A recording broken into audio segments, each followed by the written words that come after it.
Од традиција до уметност, тетовецот Будимир Апостолски со својата изложба на македонско копаничарство ја отвори манифестацијата Денови на македонската култура во Белград.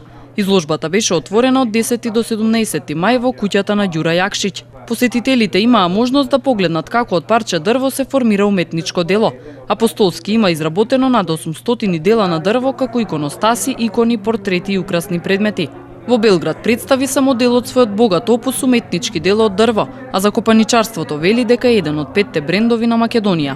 Копаничарството е дел од македонската култура.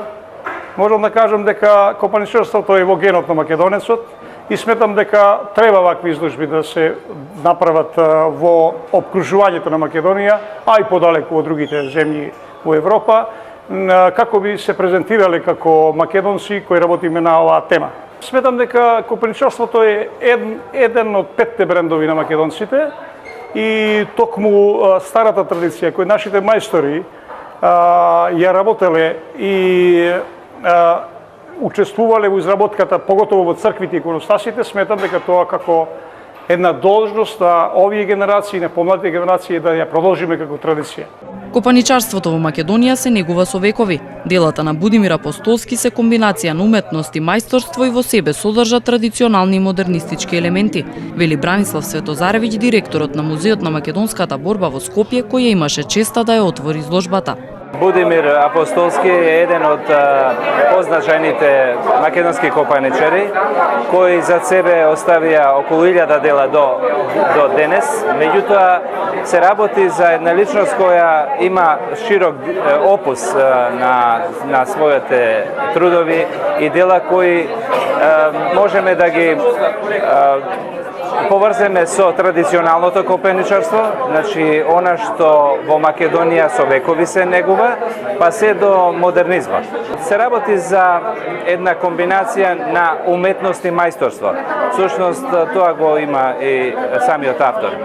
Овде се представени 32 дела од неговиот широк опус и тука авторот се обидува да пренесе се она што во последните 20 години, значи еден пресек во последните 20 години го направил и посетителите ќе имаат една ретка и убава можност да се запознаат со македонското копаничарство како еден од најпрепознатливите брендови кои ги има.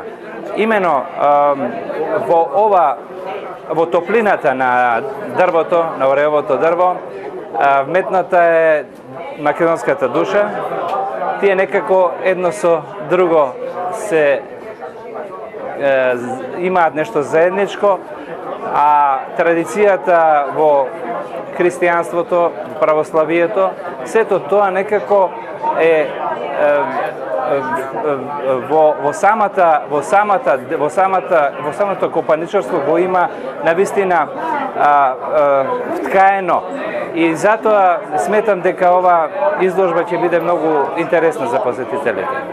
Манифестацијата Денови на македонската култура во Белград е поддржана од амбасадата на Република Македонија во Србија. Преку ваквите настани се пренесува културното богатство на Македонија и на тој начин доаѓа до зближување на двата народа, рече Вера Јовановска, амбасадор на Република Македонија во Србија. Во центарот на Белград го представуваме најубавото од традицијата на Македонија, тоа е македонското копаничарство. Тоа представува представување на автентичен начин, преку кој што се пренесува допирот на традицијата и културното богатство на Македонија, допир кој што гради мостови меѓу државите и народите, уметност која не тера и не потикнува и не инспирира да мислиме пошироко, подлабоко и подалеку. Апостолски во последните 20 години активно се занимава со копаничарство во своето ателје во Тетово, а знаењето го пренесува и на помладите генерации. Манифестацијата Денови на македонската култура во Белград се одржа по 4ти пат во организација на Сдруженијето Македониум, на која учествуваа и други автори од областа на културата и уметноста во земјава.